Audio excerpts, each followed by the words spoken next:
अच्छा, हम वही बात कर रहे थे कि कॉन्सेप्ट के हवाले से इस जी डायरेक्शन हमारी फ्यूचर प्लानिंग के हवाले, वो तो आपने जवाब दे दिया।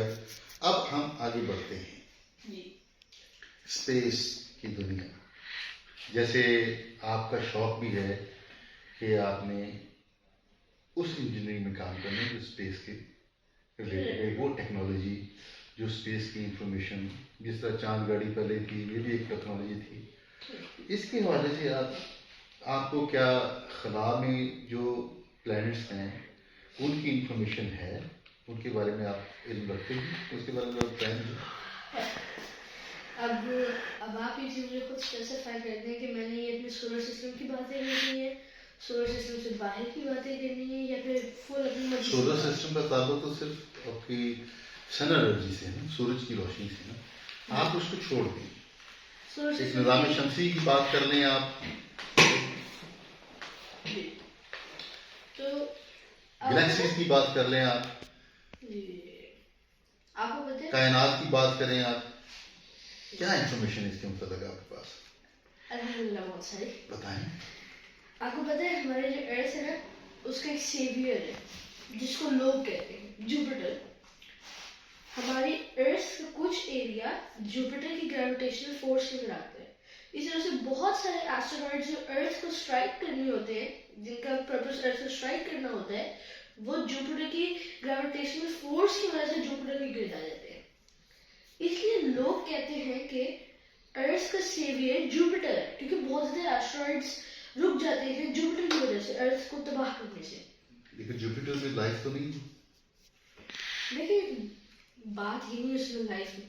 जुपिटर की ग्रेविटेशनल रेडियस है अपना खुद का, और वो अर्थ से काफी बड़ा है, तो और जाहिर बात है जुपिटर एक गैस जायंट है, one of the largest planets out there. तो इसलिए उसकी जो ग्रेविटेशनल फोर्स है, उसकी वजह से जितने भी एस्टेरॉइड्स अर्थ के सरफेस को स्ट्राइक कर रहे होते हैं, वो कलर के जुपिटर की तरफ चले जाते हैं। तो ग्रेविटी फोर्स जो है अर्थ की और जुपिटर की, उसमें क्या फर्क है? देखिए कितना फर्क है? अब हर चीज की ग्रेविटी है, लेकिन डिपेंड करते हैं कि वो चीज है कितनी बड़ी। अब जैसे प्लैनेट्स होते हैं, उनकी ग्रेविटी होती है, मगर अब हमारी अर्थ है, उसके ऊपर सन की ग्रेविटी इतनी अप्लाई की नहीं होती कि वो पूरी की पूरी सन के अंदर कोलैप्स कर दे। वजह क्यों? क्योंकि हमारे जितने भी प्लैनेट्स हैं सोलर सिस्टम के अंदर, या फिर आउटर जितने भी प्लैनेट्स हैं, वो सारे जायरोस्कोप है, मतलब वो कॉन्स्टेंटली रोटेट कर रहे हैं, जिसकी वजह से ग्रेविटी का जो मोशन है उनके ऊपर अप्लाई नहीं हो रहा।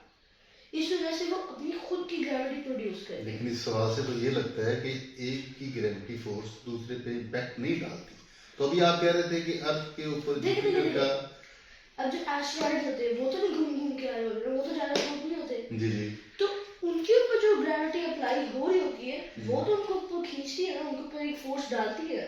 अब क्योंकि वो जुपिटर की ग्रेविटेशनल फोर्स बहुत ज्यादा है, वो अपने मदार में जो घूम रहे हैं जी, तो वो किस बेस पे घूम रहे हैं?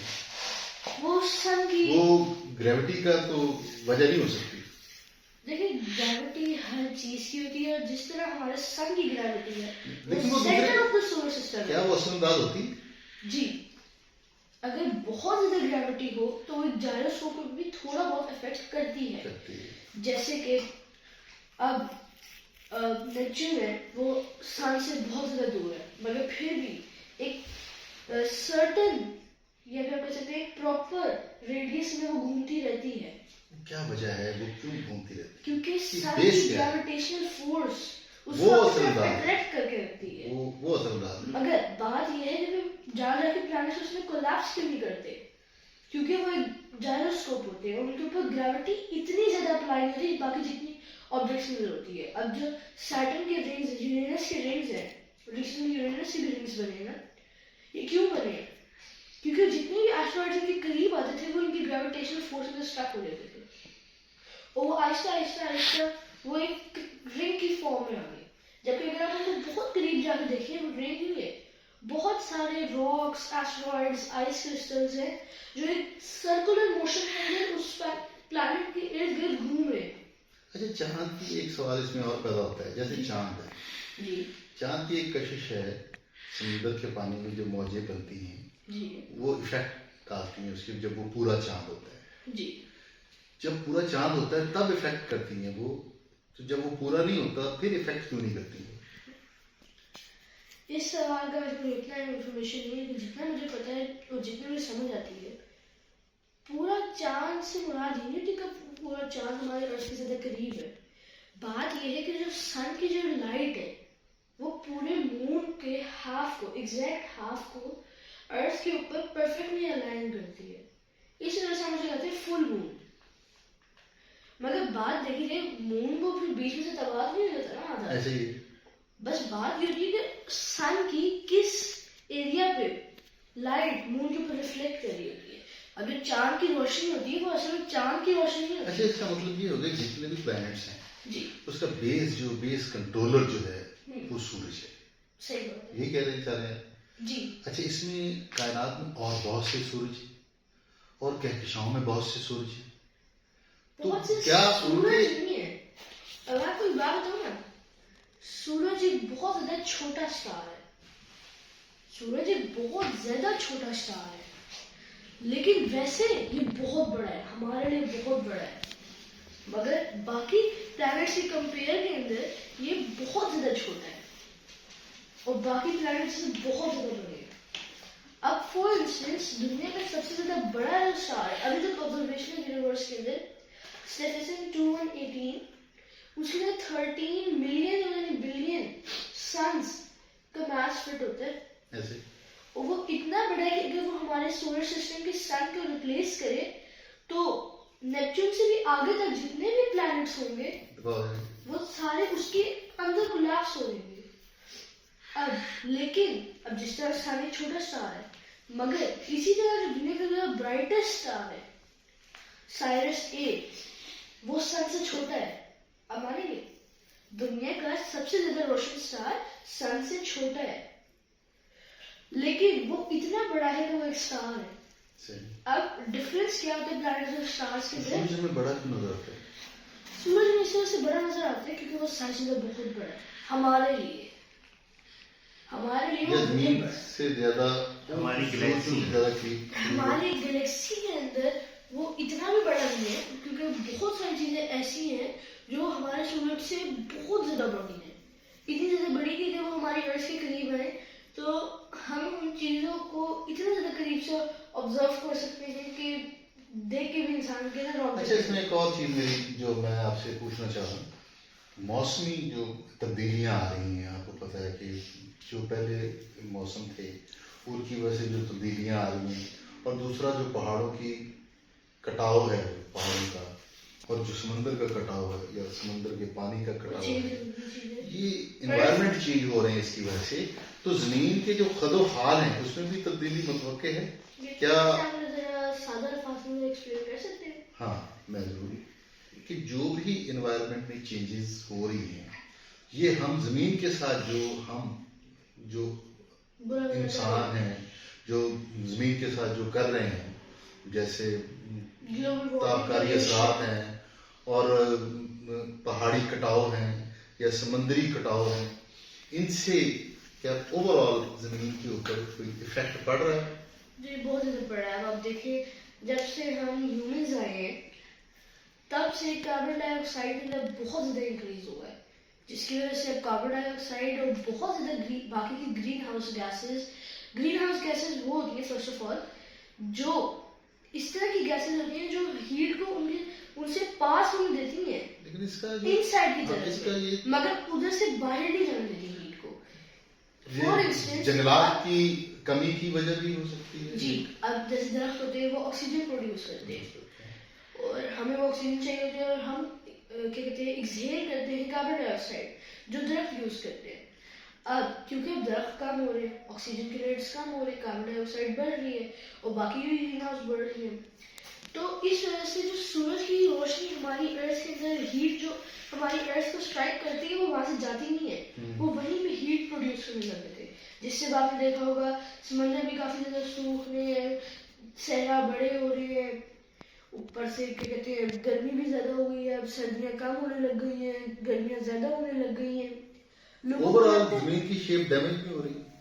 शेप डैमेज नहीं हो रही, क्योंकि आप देखें शेप एक डेफिनेट चीज है अर्थ की, क्योंकि सॉलिड है, वो वो लिक्विड नहीं है liquid नहीं कि है। वो शेप चेंज करती सही। है। तो लेकिन हम इसको बहुत ज्यादा तरीके से डैमेज करते हैं। अब जैसे जहाँ पे पहले पहाड़ होने चाहिए थे, अब वहाँ पे शहर है। जहाँ पे पहले जंगलात थे, अब वहाँ पे अच्छा, हम ये कोशिश करते हैं कि चांद पे जाना है, चांद पे पूरी दुनिया यही, अब इंडिया भी लगा हुआ, रशियंस भी लगे हुए हैं, फ्रांस के लोग भी। अब चांद को टारगेट करते हैं, किसी और पे क्या क्या वजह है, किसी और प्लेनेट को क्यों नहीं टारगेट लेकिन करते? चांद में उस पे काफी जाएंगे। ना एक बहुत ज्यादा बड़ा एक नेचुरल फिनोमेनन है। फॉर इंस्टेंस गैप चांद का जो है, फासले का तो कोई इशू नहीं इसमें, नहीं नहीं, इस वजह से हो अब आप देखिए चांद जो है उसमें 6 महीने Reachable रात है। होती है, 6 महीने रात होती है और 6 महीने दिन होता है। मतलब कि आधा साल वहां पे कोई रोशनी नहीं होती, एक साइड पे। ये रात को तो चमक रहा होता है। देखो एक साइड ऐसी है, फॉर इंस्टेंस अगर ये चांद है तो उसमें से हाफ में रोशनी इसका पड़ेगी, मतलब वो half अपने में नेबर के गिर्द जो चक्कर कंप्लीट करता है वो 6 माह का है, ऐसे कहना चाह रहे हैं आप? नहीं नहीं, नहीं। वो एक चक्कर करता है 24 आवर्स के अंदर, पूरी अर्थ के ऊपर 24 आवर्स तक नाइट होती है। सही। ये अलग बात है कि 12 आवर्स 10 आवर्स वो एक साइड पे होती है और 12 10 आवर्स वो दूसरी साइड पे होती है। सही। तो इसी तरह जो सूरज है उसकी रोशनी जो चांद को स्ट्राइक करती है वो हाफ साइड पे करती है, जो हमें दिख जाती है। सही। अब आपने देखा होगा कभी कभार के चांद के अंदर छोटा सा कर्व सा आ रहा होता है सिरा। जी जी जी। अब आप सोच रहे हो वहां पे चांद कहाँ गायब होगा। सही। असल बात सिर्फ ये होती है कि वो सूरज की जो लाइट है वो उस एरिया में पहुंच नहीं सकती, सही। वहां पे अवेलेबल नहीं है, इस वजह से वो एरिया हमें एक्सपोज नहीं होता। अब जो इंडिया ने रिसेंट अपना मिशन भेजा था चंद्रयान 3, वो क्यों भेजा था? ताकि वो ये प्रूव कर सके कि हमारे गैजेट स्ट्रॉन्ग इनफ है कि वो चांद की लंबी रातों को रात को आराम से गुजार सके। अब क्योंकि चांद बहुत ज्यादा ठंडा हो जाता है एट नाइट, फॉर इंस्टेंस जैसे वहां तो 6 महीने सोना पड़ेगा। ऐसे नहीं, वहां पे 6 महीने सोया नहीं जा सकता अच्छा। क्योंकि वहां पे हमारा रहना पॉसिबल नहीं है। ऊपर से सही। वहां पे अगर हमारा रहना पॉसिबल होता भी तो हम वहां पे ना रहते। At the very moment when we were exposed to a little much of wind और coldness, we were just freeze to death, क्योंकि वहां पे बहुत ज्यादा सर्दी होती है, लाइक बहुत ज्यादा। आपका अपना जो गैलेक्सी के हवाले से, कश्फ शकल के हवाले से, चांद के हवाले से आपसे बड़ी मुफीद गुफ्तगू हुई जी हम आपके बड़े शुक्रगुजार हैं। आपने बड़ा कीमती वक्त दिया है। अल्लाह ताला आपको कामयाब करे और आपका इस एज में अगर इनकी ये अप्रोच है तो आप ये सोचें कि आने वाला वक्त के लिए ये क्या क्या चैलेंज को बड़े आसानी से फेस भी कर सकते हैं और उनको रेक्टिफाई भी कर सकते हैं। अब तक के लिए इतना ही। बहुत बहुत शुक्रिया। अस्सलाम वालेकुम।